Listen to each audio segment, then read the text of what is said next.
নিজের ভালোবাসার মানুষকে লাল বেনারসি পরে এই রূপে দেখতে কারই না ভালো লাগে বলো। আমারও কিন্তু তার অন্যতা হয়নি। তারপর আমি আশীর্বাদ পর্ব শেষ হতেই সোজা বসে গিয়েছিলাম বিয়েতে। সেখানে গিয়ে দেখি অলরেডি শ্বশুরমশাই আছেন, কারণ কন্যা সম্প্রদান কিন্তু তিনি নিজে হাতেই করবেন, সেটাই কিন্তু তারা ঠিক করেছিল। সেইভাবে কিন্তু তিনি ওখানে ছিলেন। তো দুজনা মিলে কিন্তু অলরেডি আমরা বিয়ের যে মিষ্টি রিচুয়ালগুলো হয় সেগুলো কিন্তু শুরু করে দিয়েছিলাম। তবে আমার তো মন পড়েছিল একজনের দিকেই, সেটা হচ্ছে আমার ভালোবাসার মানুষটার দিকে।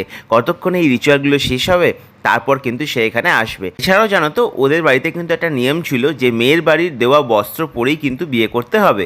সেই মতো দেখো অলরেডি কিন্তু আমাকে মালা, টোপর, আবারও ধুতি, পাঞ্জাবি, আরও কত কি একসাথে কিন্তু দিয়েছিল। তবে জানো তো, আমাদের কিন্তু সিঁদুরদানটা এরকম নিয়ম ছিল যে মেয়ের বাড়িতে দেওয়া যে আশীর্বাদের আংটিটা আছে সেটা দিয়েই কিন্তু আমাদের সিঁদুরদান হয়ে থাকে। তো দেখো, সেটাও কিন্তু অলরেডি আমাকে দিয়ে দিল। তো আজকে ভিডিওটা এখানেই শেষ। পরের পার্টে নিয়ে আসতে চলেছি আমাদের বিয়ে আরও কিছু মিষ্টি মুহূর্ত আর আমার সেকেন্ড লুকটা।